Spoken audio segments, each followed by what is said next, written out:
Hi, this is a tutorial for upward facing dog or baby cobra. So we're going to start down on that because obviously that's where baby cobra and upward facing dog take place. So this is part of the vinyasa, which we do in all of our vinyasa classes and our power classes. It's a little bit of a back bend and it helps you to open up your chest and also to engage the lower back, strengthen that lower back so you can protect it better. So, baby cobra, we come down from a forward fold. We go into our plank, do our chaturanga, come down to the earth. So for baby cobra, you come all the way down, stomach is pressed against the mat. Just relax yourself so you can feel what it's like to push your shoulders down. And then usually our hands are below our shoulders. In fact, they should be below our shoulders. And then as we inhale, we lift up our shoulders and look straight ahead. This is baby cobra. So it's not pushing with the hands, we're not lifting up. That's an intense back bend sphinx that we do in yin or upward facing dog. Baby cobra is literally just the shoulders lifting up and a little bit the breastbone. So hands are placed on the mat, toes on the ground, so don't lift your feet up. Look straight ahead, nice long spine, feel that length growing down your neck. And as you inhale, it's still like that string is pulling you longer, pulling you forward. The most common mistake and the most important thing to remember is that when you're in baby cobra, there's no weight in your hands. So you're not pushing into the mat, you're not pushing yourself up with your shoulders. All the work is being done by your lower back. That's where all the muscles are being engaged. So a good test is as you come into baby cobra, lift your hands up. They should only very lightly be touching the mat. There should be no pressure in them. And so that means that when you come up into downward facing dog, you then take all the pressure, put all the pressure into your hands, tuck your toes under, engage your belly, and then you lift yourself up. So that's baby cobra. And we usually do that for the first round of vinyasa just to warm our back up, to stretch out our spine a little bit. Now for upward facing dog, it's different. You come down into chaturanga, but you don't come all the way down to the mat, you stop. And then you inhale and lift yourself up. So, for some people it's different. So when I come down in chaturanga, depending on how tired I am as well, my belly sometimes scrapes the mat or my thighs do.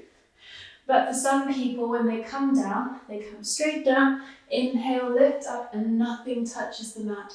Ideally, you should do it so that nothing touches the mat, so that all the work is in your core and then going into your shoulders. Once you've inhaled and lifted yourself up into upward facing dog, you now have several things to think about. Quite often, because it's sometimes seen as a transition pose, we don't really think about it. But all through the process, your hands should remain beneath your shoulders. So as you come up into upward facing dog, try not to pull your body forward so that you're leaning forward, because that then puts a lot of pressure on your wrists. So make sure your shoulders stay over your wrists, so that way you're keeping them at a 90-degree angle. It's a bit more comfortable for yourself. We're now in a deep back bend. So starting with the chest, we're pushing the shoulders down. So we're not relaxing the shoulders. We're keeping that distance between our ears and our shoulders, lifting ourselves up, still lengthening that spine, looking straight forward. And you may feel a slight stretch across your abdominal area as you stretch out the front of your body. And then think about bringing those shoulders back and pushing your sternum forward to open your chest up. Nice and long, nice and strong. And then coming down into the legs. This is the common mistake. So you can see here that my lower body is completely relaxed. My thighs are on the ground, my knees are on the ground. This is not good. So in upward facing dog, we want to have the whole body engaged. If I don't engage my lower spine, I'm basically in seal pose, which is a yin pose, stretching pose, but not what we're looking for in vinyasa and power. So the lower body should be engaged. Your thighs should be clenched, your legs should be nice and straight, and your knees should be off the mat. So this is my body relaxed, and then this is my body working. So it may just be a couple of centimeters, not even, and some people's thighs may brush the ground. The important thing is that you're engaging those muscles. So looking straight ahead, lifting yourself up, and then as you exhale, roll on your toes, engage your belly, lift yourself up into downward facing dog.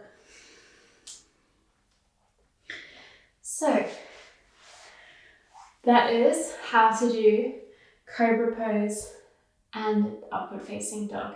Can be quite intense. Give it a couple of goes. The most important thing is keeping those legs engaged, making sure you've got space between your ears for upward facing dog, and then coming out of it, always control it with the abdominals. Never let your back go sway. You've done your back bend, now you've got to come out of it safely, so you've got to engage that core to protect your lower back. I hope this helps, and if you would like to know about another posture, then check out my other tutorials. Thanks.